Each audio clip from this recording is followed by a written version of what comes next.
Chapter 4, Birth of the Darthmar. And then in time, when the hills became green again and the ash settled, then came the children of Kraith. Clawing his way from the bones of Kraith's rib came Calf, first of the Darthmaric race, child and living image of his father. From a distance one could be forgiven for thinking him but a man, but upon a closer inspection those comparisons gave way to the more apparent. His ivory horns, growing from either side of his head, spreading outwards like gnarled fingers, contrasted his skin, which was the shade of an overcast sky high above an ocean.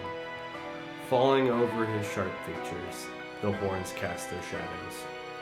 Less obvious, yet more profound of his physical characteristics was his immense strength, unearthly, godlike, wild, yet harnessed.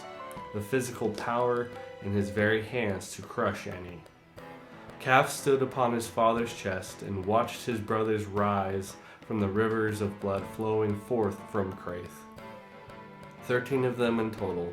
They looked upon their father's mangled body, of which they appeared like bantlings. Apart from the select characteristics, each looked wholly disparate. Each Darthmar instinctively looked to Calf for guidance, and he, born to lead, spoke to them of their father's will, as he was the only born with the knowledge. He told them of their duty to protect and to subjugate the world, and it rang true in their heart of hearts, as they were all of Kraith blood.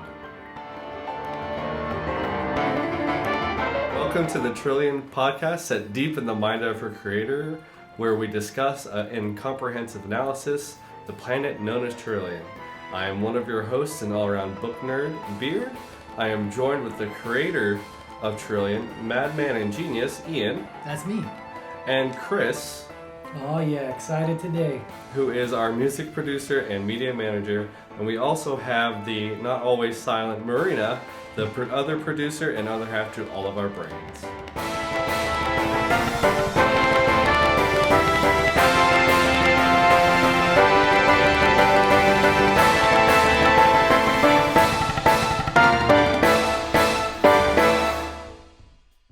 So, Ian, this was a lot more detailed. I'm super excited about this. I am pumped.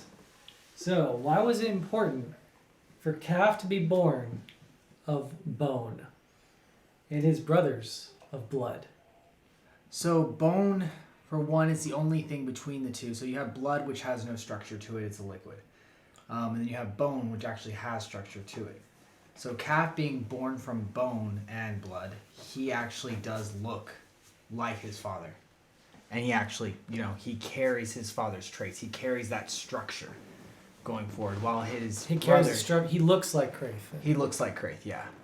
And then you have his brothers, which are made of blood, which they carry similar characteristics and certain identifiers that will help them look a lot like, Calf, but they also have, some pretty dramatic differences as well. But you'd be able to look at them in a lineup and be like, okay, yeah, they're all very different from each other, but you could always tell that they're all from the same descendant. Were they ever supposed to be children of both Kraith and Terrillian, or were they always going to be just a product of Kraith?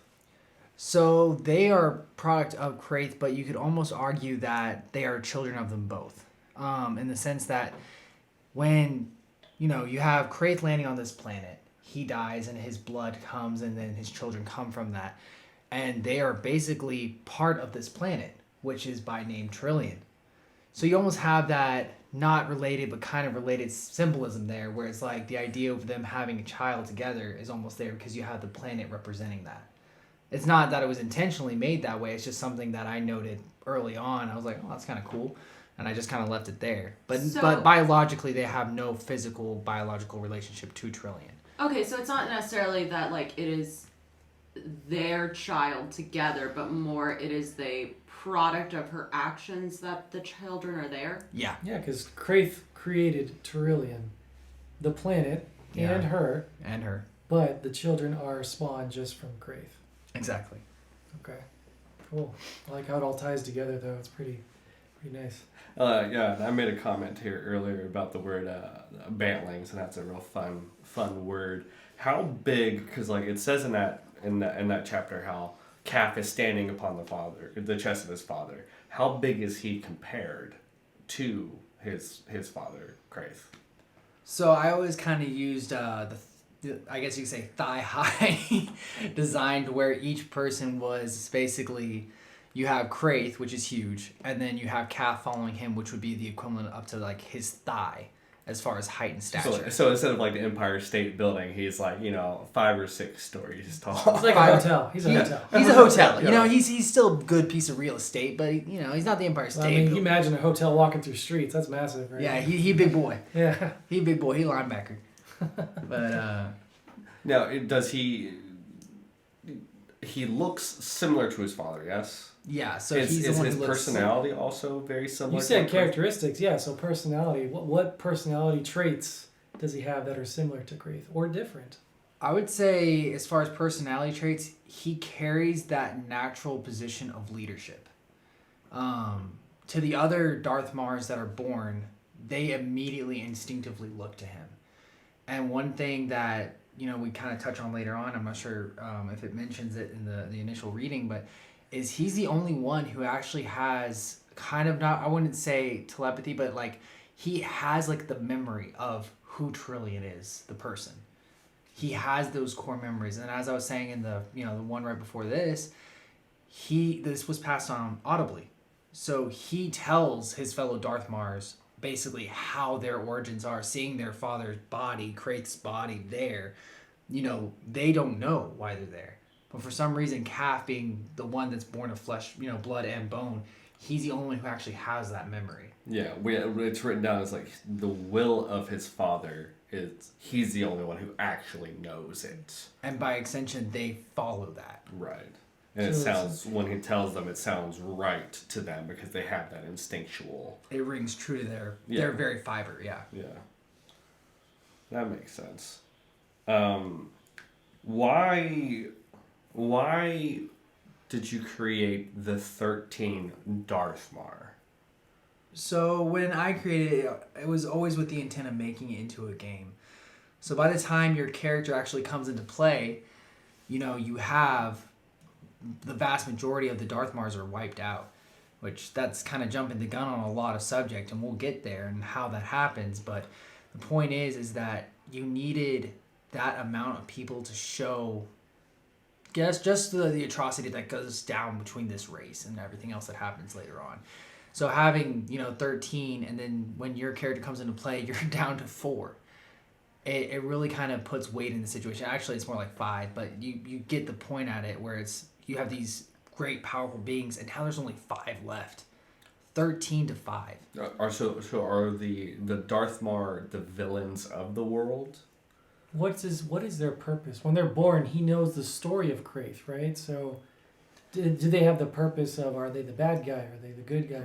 They aren't a bad guy. They are a byproduct of Terrillian's actions towards Kraith. Kind of like the natural form of mold on something that's been set out. It's not bad. It's just a natural part of that decomposition. That's why we talk about Kraith's body decomposing. They are there. And when they come around, when they come into existence, they rally the world, that entire planet. They subjugate, and not in a bad way either. They basically bring leadership to the planet. They bring a level of structure to that planet, both in the different races that are around it, and they are there for that reason. Like, they basically take that planet. They take their role as being descendants of Kraith. They take that godly role as being the leaders of the planet. They ascend. Yeah, the way it's written here in the chapter is he told them of their duty to protect. I'm assuming that means the world of Terrillian, and to subjugate it. To take it, yeah. To take it, to like be the rulers of it. And that's essentially what they did. And I mean, as far as inhabitants go, not much is going to stand against a... And then, like, this goes into a point of perspective, which we all really care about, is, like, depending on the race within the world of Terrillian, they could see the Darthmar coming out of nowhere, because like the world has existed before the Darthmar, before there were races on it, before the Darthmar, and all of a sudden you have the Darthmar come up being like, hey, yeah, no, we are now the rulers of this world. I can see there being perspectives of like, who are y'all? No, we don't want this. And I'm assuming that means that there's war and conflict as the Darthmar conquer the world. There was definitely growing pains in the early years of that time frame, as far as like their, them pushing out and starting to basically restructure the world in a much more efficient way, and kind of holding the candle for the rest of the world, as far as pushing them into a whole new level of structure and civilization. So there's definitely always going to be growing pains between people who are like, no, I like it just the way that it is, and people who are like, yeah, I'm going to follow this skyscraper man and his skyscraper brothers. I'm really hearing consistent themes, right? The fall of Kraith, Terrillian with the jealousy, but it was that act, right? She wanted the power. He fell. The Darthmar are then born. Now they're taking their natural role to lead, right? And protect the planet and all that good stuff, right? That's their duty, but they're still ascending to power, right? There's these common themes that keep reoccurring and keeps like circling back to stuff. So I like how all that's connected. Why Darthmar? Like, where did the name come from? Well, it was two parts. So for a long time, you've heard of the term Moor, like a moron, like in like England terms. It's this place is not really hospitable. It's usually filled with these pits of water and mud where you fall into it and things of that nature. So it's a Moor. But the idea of the Darthmar is that when Kraith's body starts decomposing, it essentially creates this black moor-like place where it's in this stony cave, and at the center of it is where his body is at the lowest point of that impact. It's decomposing and creates this almost like a well of this black liquid. And the skin tone of the Darthmars is this shadowy gray tone. So when they come out, they're coming out of this dark moor, and they're these dark-skinned giants. And they come and they start leading. They start taking over. So for the people, they don't know much about what's going on here. All they have are these giants here. So they refer to them by their most defining characteristics, where they came from and what they look like.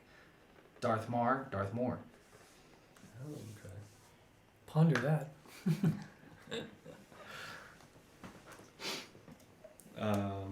I don't know if anybody has anything Yeah, else. so I have a question. Okay, so in the last chapter, it mentions how Kraith's body was like almost like fighting the decomposition. And then in this one, it kind of touches on like his body has started to decompose. What is that time frame like? So his time frame is From like the death, like him hitting the planet to the birth of Darthmar coming out. Like what?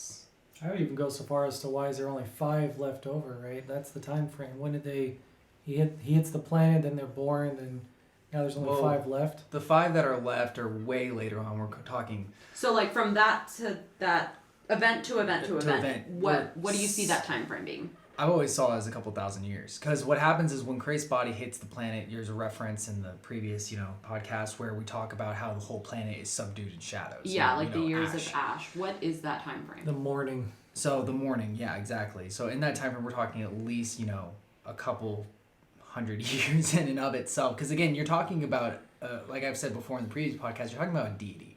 Yeah. His body isn't like ours, where our bodies, once they're in the dirt, you got probably, a good couple months and then they're bones. Okay. Like it's a deific being. Yeah, and So- he's large enough and dense enough that the impact of his body going fast enough would toss so much debris into the atmosphere. And like you just think about like if a volcano explodes on Earth now, we're dealing with the ash in the air for years to come. It's disrupting the entire ecosystem. Right, yeah. So I can only imagine a absolutely massive, like most of the meteorites that we are aware of that have impacted Earth or blown up in the atmosphere of Earth that we are currently like aware of and have some kind of record of, they were relatively small, like the size of a car. And there was one that exploded over Russia, and I believe it was in 1918. and it leveled an entire forest. Oh my goodness. But it was the rock was only the size of a car, if I'm remembering correctly. So I can only imagine the amount of damage something the size of the Empire State Building that's solid impacting would do to a world. Even a world as big as Terrillian, which is like what we established it to be the size of Jupiter, basically. Yes. Yeah, it's huge. It's a big boy. You said a couple thousand years though, so they have overtaken the planet. They have ruled the planet for a couple thousand years, or it's By the taken time of the game. time. To By the build? time the ash has subsided and everything starts to go back to its original format, the creation starts to regain its foothold, they are starting to show up. So at that point, Kraith's body is decomposed enough for them to start to form out of it. Okay. So then also along like talking of that, was there something that happened that triggered their birth? What caused it? I always kind of took it as a way like they were not. I always took them as like a byproduct of necessity. This body's decomposing. Now, like I said before, in relationship to a mold, you put a sandwich out in the thing, it molds up and it shows up there. Well, his blood and bone were on the planet. Yeah, he made the planet. They merged together. His whole body is essentially a creating, like I guess you say it's in his DNA to create. Spawns life. It just spawns life, exactly. I couldn't have said it better. Spawns life. So for life to come from essentially the source of life, it wouldn't be too far-fetched. So for me, it's like it came from that. Now, I have more questions, but I don't want to ask them because they're going to start steering into the next chapter. So chapter 5. So chapter 5. Chapter 5. With that, we will draw to a close. We do appreciate all of you who have listened to our comprehensive discussion of the planet known as Terrillian.